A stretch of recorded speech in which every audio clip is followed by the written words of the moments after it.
Exodus, hoofstuk 19. Op die dag, presies 3 maande nadat hulle uit Egipte weggetrek het, het die Israeliete in die Sinaï-woestyn aangekom. Hulle het kamp opgebreek by Refidim en weggetrek na die Sinaï-woestyn, waar hulle kamp opgeslaan het reg teenoor die berg. Moses het die berg uitgeklim na God toe. Die Here het toe van die berg af na hom geroep en met hom gepraat. Jy moet vir die nageslag van Jakob die volgende sê: Met julle eie oë het julle gesien wat ek aan die Egiptenare gedoen het. Ek het julle ook hier na my toe gebring op arensvlerke. Kyk, die hele aarde behoort aan my. Maar as julle my gehoorsaam en my verbond met julle hou, sal julle tussen al die volke van die aarde my eiendom wees. 'n Koninkryk van priesters en 'n heilige volk sal julle vir my wees. Gaan en vertel dit vir die Israeliete. Toe het Moses al die leiers van die volk bymekaar geroep en aan hulle vertel wat die Here vir hom gesê het. Soos een man het die volk toe geantwoord: Ons sal alles doen presies soos die Here beveel het. Daarop het Moses die volk se antwoord aan die Here oorgebring. Toe sê die Here vir Moses: In 'n digte donker wolk sal ek na jou toe kom en voor die ore van die volk met jou praat, sodat hulle dit kan hoor en jou ook kan vertrou. Moses het alles wat die volk geantwoord het aan die Here vertel.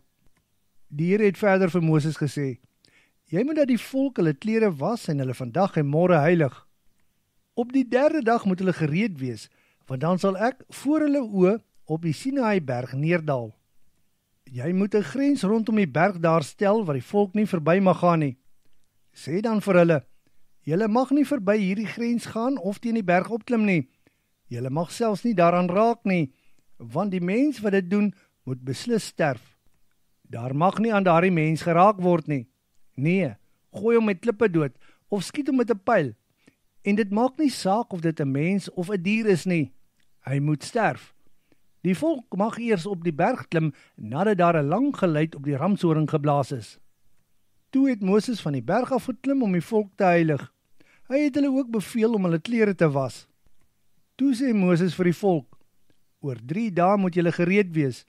Julle moet tot dan toe ook nie by 'n vrou slaap nie. Vroeg die 3de dag, met sonsopkoms, was daar 'n donker digte wolk oor die berg. Uit die wolk was daar weerlig en harde donderslae. 'n Ramshoring het ook baie hard geblaas. Die volk het baie bang geword.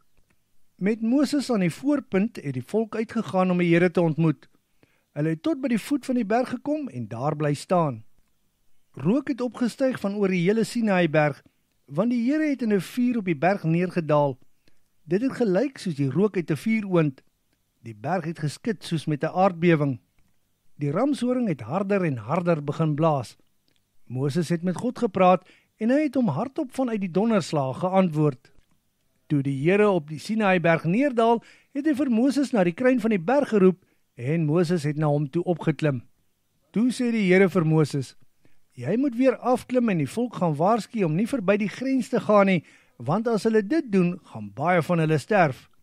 Beveel die priesters wat my dikwels nader om hulle self ook te heilig, want anders kan die Here hulle ook tref. Toe sê Moses vir die Here: U het self opdrag gegee en gesê: Julle moet 'n grens rondom die berg stel en dit heilig verklaar. Daarom kan die volk nie teen die berg opklim nie.